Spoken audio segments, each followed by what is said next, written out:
GC here, and we are back for a movie review.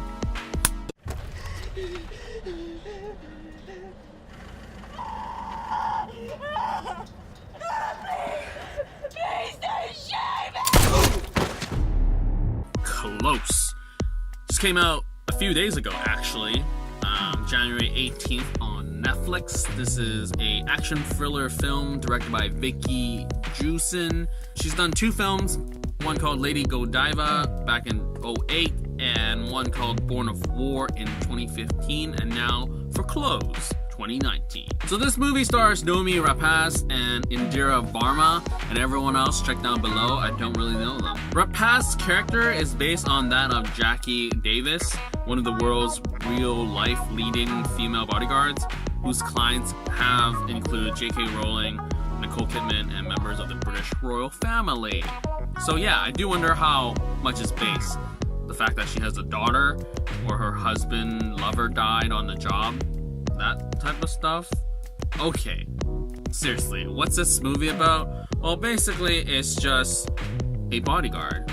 Like, we have Zoe, who is the heiress to a mining corporation, and Noomi Rapace plays Sam Carson, a close protection officer assigned to protect Zoe. And things go wrong, and there's a conspiracy who's the real good person and who's the bad guy type of thing, and that's the entire film. So what did I like? Noomi Rapace is a badass. She smokes really like, I'm a badass, don't mess with me, a lot of times in this film. And I think those shots are really done really well. It really builds her character in that moment. But that's basically it in terms of character. She is a very vulnerable, close protection bodyguard because a lot is on the line here. She sort of projects her relationship with her daughter with her clients, which is weird. So I don't know. I mean, Vicky Jewson and some other longtime collaborator wrote Close, and I feel like there's a bigger story here that we don't know about, but yet they try to make us care, and it doesn't really go well. Zoe has the biggest character development throughout the film, from becoming the royal spoiled brat to, oh my god, my life is on the line, I need to trust you, to, hey, you should solve your family problems because we're really close now because you saved my life a couple of times, I saved your life, and yay, happy ending type of thing. That's Zoe's character arc. Yeah, I mean, the conspiracy, like who's the good guy, who's the bad guy, don't really care per se, because there's just so less character from Indira Varma's character, who is the stepmother of Zoe.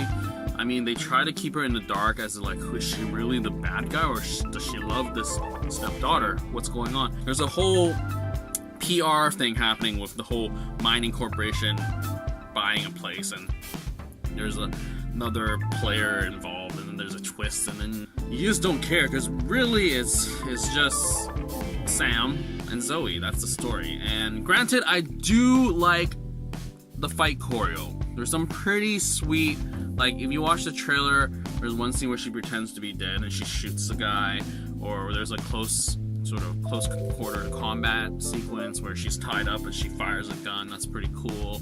And then Zoe sort of grows in that sense. And then there's one move where I'm like, oh, I have not seen that, where she fights her captive, knocks the wind out of him, and then grabs the gun in his holster and just fires. So it shoots through his thigh and he's incapacitated. So that's pretty cool for a, oh my god. So like, I guess in terms of character, Zoe becomes much more, but it's just like in one movie spanning an hour and 20 minutes, they spend way too much time building her up in this sense, and then when she changes, it's not very compelling. And yeah, anyways, I was talking about fight sequences. Yeah, like we have a couple. We have that first one in the Jeep, with the Jeep fight, the police truck fight, and the hotel fight, and then later on it becomes like a Zoe thing.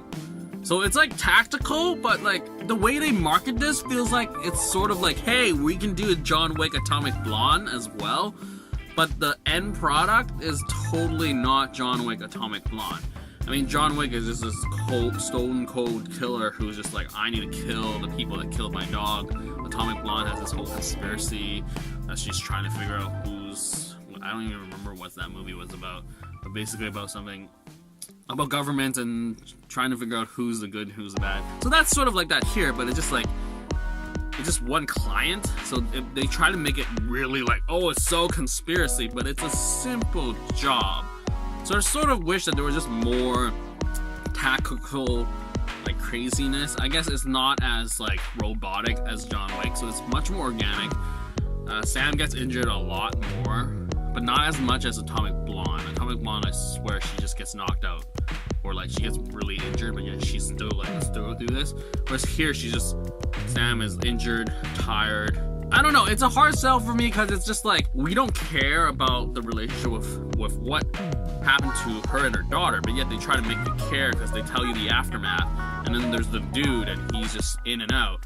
And then yet like she projects Zoe as her daughter, and then Zoe becomes like, oh my god, you're gonna call your daughter at the end. And it's just not compelling, whereas they just talk about these things. They don't show anything. There's a picture or there's like a voicemail, but doesn't do it for me.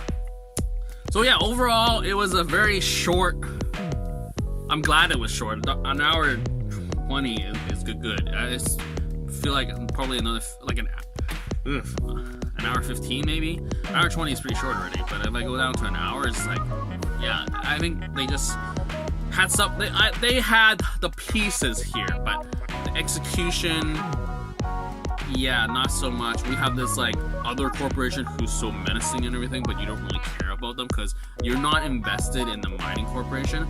So I really wish that they somehow build more of the characters so you care about, okay, Zoe and her mom's relationship, like, what is that? It's just like very bratty, and then later on you don't care about the mom anymore because she's like, you know, the bad guy, and we're sort of invested with Zoe and Sam, and all of a sudden she comes back in, it's like, there's a twist, blah blah blah. Yeah, don't really care. And I sort of wish they had more action sequences, because, you know, Rapace, I don't know how to pronounce your last name, but you're a badass. I mean, Girl with Dragon Tattoo trilogy, I still haven't seen that, but I know you can pull off that badass vibe.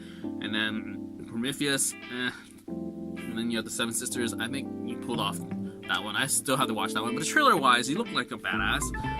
So yeah, I think you're a badass. You can do the badass stuff. So I just wish they just give you a full-on action film. Maybe Seven Sisters is that. I don't know. I should watch that. But anyways, this one was not what I expected. That's unfortunate. Sort of wish it was just very like close protection officer, bodyguard, like systematic brutality. But I love how they keep getting her to smoke, and she just has that. Yeah, been here, done that. Life is hard. Type of vibe, and I dig that. Anyways, I'm done here. That is it. I can't believe I watched it so fast, and I'm done. I should watch more movies on Netflix while I'm gonna go to sleep or something, because time moves a lot faster. Anyway, this is it for the movie review of Close. Out.